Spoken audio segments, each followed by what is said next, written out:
ويكون الرسول عليكم شهيدا وما جعلنا القبلة التي كنت عليها إلا لنعلم من يتبع الرسول ممن ينقلب على عقبيه وإن كانت لكبيرة إلا على الذين هدى الله وما كان الله ليضيع إيمانكم إن الله بالناس لرؤوف رحيم صدق اللہ العظیم۔ اللہ کی توفیق سے سورہ بقرہ کی آیت نمبر 143 جو ہے وہ تلاوت کرنا کا اللہ نے شرف عطا کیا ہے۔ بڑی اہم آیت مقدسہ ہے یہ، اور اس کا کچھ حصہ چونکہ حدیثیں 4-5 ہیں اس حوالے سے، تو ایک حدیث مبارکہ اور ترجمہ آپ کی خدمت میں عرض کروں گا۔ بڑی توجہ کے ساتھ آپ نے سماعت فرمانا ہے۔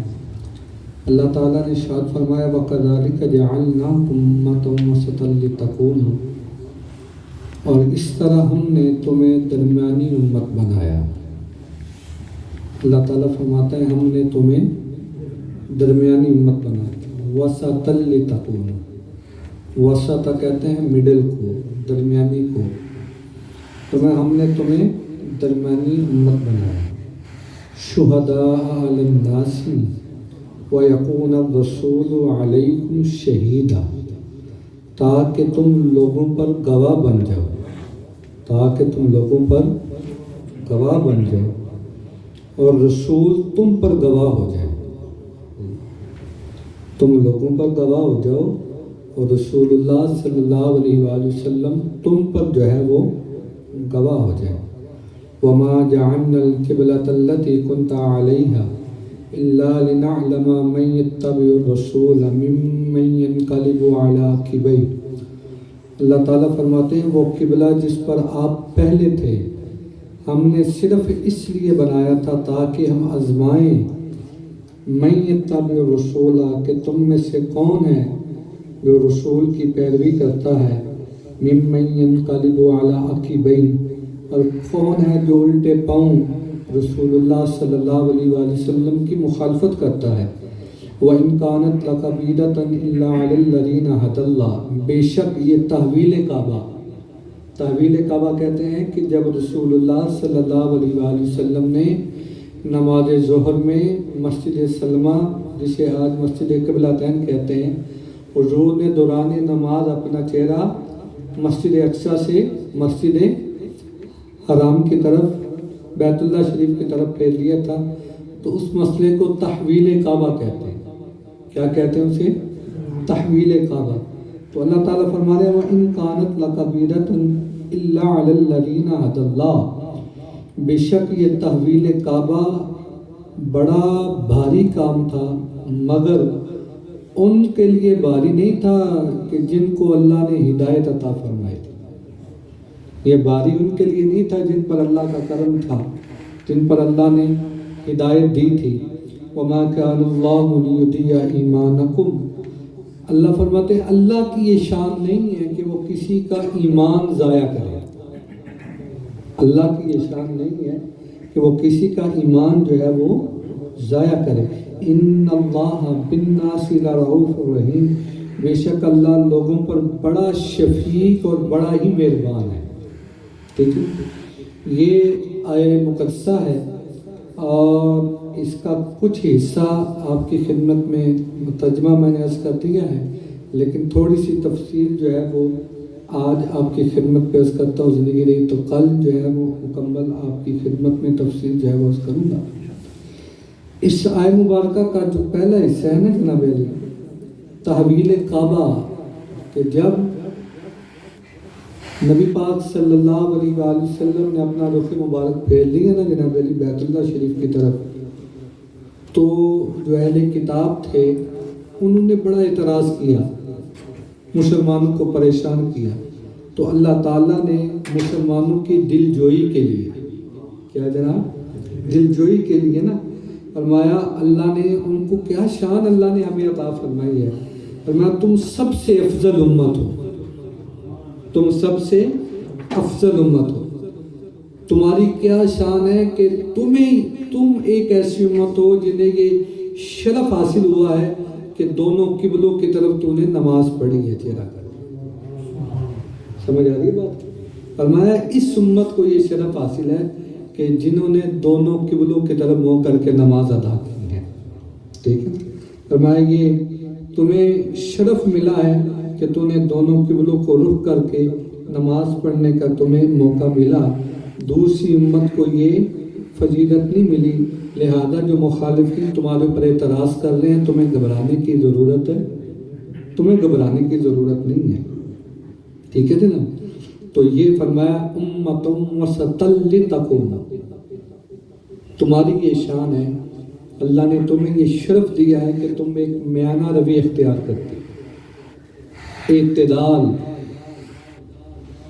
نہ جناب علی زیادہ دنیا داری میں اور یعنی کہ اللہ سے بھی بے خبری نہیں ہے اور زیادہ دنیا داری بھی نہیں ہے، دونوں کو لے کر چلنا ہے، میانہ روی جو ہے وہ اختیار کرنا ہے۔ خیر الامور اوسطها، خیر الامور اوسطها یعنی کہ درمیان والا راستہ جو ہے وہ اختیار کرنا ہے۔ حضرت موسیٰ علیہ السلام کی جو شریعت تھی نا وہ بڑی سخت تھی، تو علماء نے فرمایا یہ امت نہ شریعت موسمی کی طرح سخت ہے اور نہ ہی یہ حضرت عیسیٰ علیہ السلام کی طرح جو ہے وہ نرم ہے، ٹھیک ہے نا۔ تو دنیا کو بھی ساتھ لے کر چلنا ہے اور دین کو بھی ساتھ لے کر چلنا ہے، ٹھیک ہے نا۔ یہ اس امت کی جو ہے یہ شان ہے۔ اور آگے جو فرمایا نا شہداء علی الناس، کہ تمہاری یہ شان ہے کہ تم لوگوں پر گواہ جو ہے وہ بن جاؤ۔ گواہی کی بڑی اہمیت ہے میرے دوستو، اسلام کے اندر بہت زیادہ اہمیت ہے، اتنی اہمیت ہے کہ تو ہم سب کی گواہی پر اللہ تعالیٰ بخشش بھی فرما دیتا ہے، بخشش ہو جاتی ہے۔ اور اگر کسی کے حق میں گواہی غلط ہو گئی تو اس بات پر جو ہے وہ جہنم بھی واجب ہو جاتی ہے۔ اور یہ شان اللہ تعالیٰ نے امت مسلمہ کو عطا فرمائی ہے کہ جب امت مسلمہ سب سے افضل ٹھہری تو روز قیامت پہلی امت جو ہے وہ یہ کہے گی کہ انہیں تو کسی بندے نے ہدایت نہیں دی یا ہمیں کوئی پیغام نہیں پہنچا، تو اس امت کے جو لوگ ہیں نا، جو صالحین ہیں، جو شہداء ہیں، تو فرمایا کہ وہ سابقین انبیاء کے حق میں گواہی دیں گے۔ سابقین جو انبیاء تشریف لے گے نا ان کے حق میں گواہی دیں گے، ٹھیک۔ تو وہ کہیں گے کہ آپ تو ہمارے بعد آئے ہو، آپ کیسے جو ہے وہ ہمارے حق میں گواہی جو ہے وہ دے سکتے ہو؟ تو وہ کفار کہیں گے یہ امت محمدی تو ہمارے بعد آئی ہے، تو یہ ہمارے کیسے وٹنس ہو گئے، یہ ہماری کیسی گواہی دیں گے؟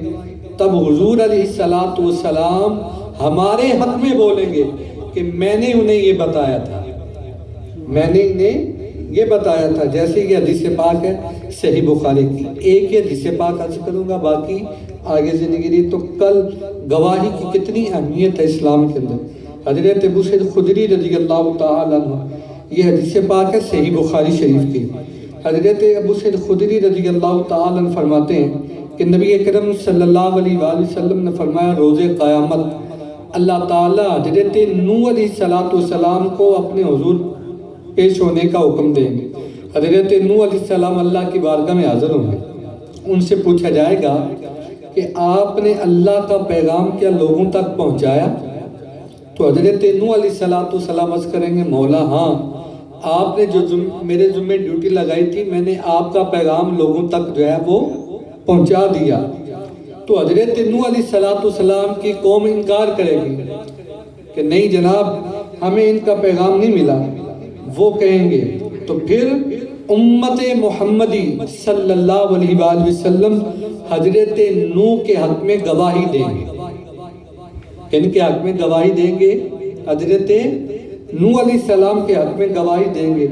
تب امت محمد صلی اللہ علیہ وآلہ وسلم ان کے حق میں جب گواہی دیں گے تو حضور علیہ السلام اپنی امت کی گواہی کی تصدیق کریں گے، اس وقت حضور اس امت اپنی امت کی تصدیق کریں گے اور کہیں گے ہاں میری امت میرے کہنے پر گواہی دے رہی ہے، میرے کہنے پر گواہی دے رہی ہے، اس لیے کہ میں نے انہیں بتایا تھا کہ نبی پاک صلی اللہ علیہ وآلہ وسلم تمام انبیاء جو پہلے تشریف لے گئے، حضور علیہ السلام نے فرمایا کہ ہر نبی نے اپنی ڈیوٹی کا حق ادا کر دیا، جو اللہ نے پیغام لا الہ الا اللہ کا پیغام جو ہے نا، سارے نبیوں نے اپنی اپنی حیثیت سے بڑھ کر جو اللہ نے ان کو شان عطا فرمائی تھی، طاقت عطا فرمائی تھی، اس سے بڑھ کر وہ پیغام اللہ کا لوگوں تک جو ہے وہ پہنچاتے رہے۔ تو فرمایا یہ گواہی دیں گے انبیاء کے بارے میں، یہ ہماری شان ہے جناب علی، جو نبی پاک صلی اللہ علیہ وآلہ وسلم کی امت ہے۔ ہمیں تو اللہ کا شکر ادا کرنا چاہیے کہ اللہ تعالیٰ نے ہمیں حضور کی امت میں جو ہے وہ پیدا فرمایا۔ جملہ مجھے یاد آ گیا کہ جب نبی پاک صلی اللہ علیہ وآلہ وسلم اللہ کے حضور معراج کی طرف گئے نا، تو ملاقات ہوئی، تو حضرت ابراہیم سے بھی ملاقات ہوئی۔ کن سے ملاقات ہوئی؟ تو حضرت ابراہیم علیہ السلام سے ملاقات ہوئی نا، تو حضرت ابراہیم علیہ السلام نے فرمایا کہ اے میرے بیٹے، جناب نبی پاک صلی اللہ علیہ وآلہ وسلم کو کہ اپنی امت کو میرا سلام کہنا، اپنی امت کو میرا سلام کہنا۔ یہ چھوٹی بات نہیں ہے جناب، آپ کو مجھے حضرت ابراہیم سلام پیش کر رہے ہیں نبی پاک صلی اللہ علیہ وآلہ وسلم کے ذریعے کہ اے میرے پیارے بیٹے، جب واپس جاؤ اپنی امت میں تو میرا سلام پیش کرنا۔ اتنا شرف ہے، اتنا اعزاز ہے کہ انبیاء ہمیں سلام پیش کر رہے ہیں۔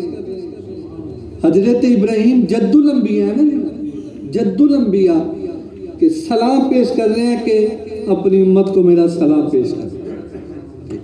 کتنا شرف ہے، اور ہمیں اتنا شکر ادا کرنا چاہیے کہ اللہ نے ہمیں حضور کی امت میں پیدا فرمایا۔ اللہ تعالیٰ ہمیں ہمارا خاتمہ ایمان پر فرمائے، اور جتنی دیر زندگی اللہ تعالیٰ حضور سے والہانہ محبت عطا فرمائے، اور اس بات پر اللہ کا شکر ادا کرنے کی توفیق عطا فرمائے۔ اللہم صلی علی سیدنا مولانا محمد وعلی آل سیدنا مولانا محمد وبارک وسلم وسلم۔ یا الہی ہم سب کو نبی پاک صلی اللہ علیہ وآلہ وسلم کے ساتھ والہانہ محبت عطا فرمائے۔ حضور علیہ السلام کے صدقے جو نعمتیں ہمیں ملی ہیں مولا، اس پر شکر ادا کرنے کی توفیق عطا، قرآن پڑھنے کی، سمجھنے کی اور اس پر عمل کرنے کی توفیق عطا فرما۔ یا الہی امت مسلمہ میں اتحاد پیدا فرما، ہم سب کو مل جل کر دین کا کام کرنے کی اور حضور کا پیغام اور اسلام کا پیغام، قرآن کا پیغام لوگوں تک عام کرنے کی توفیق عطا فرما۔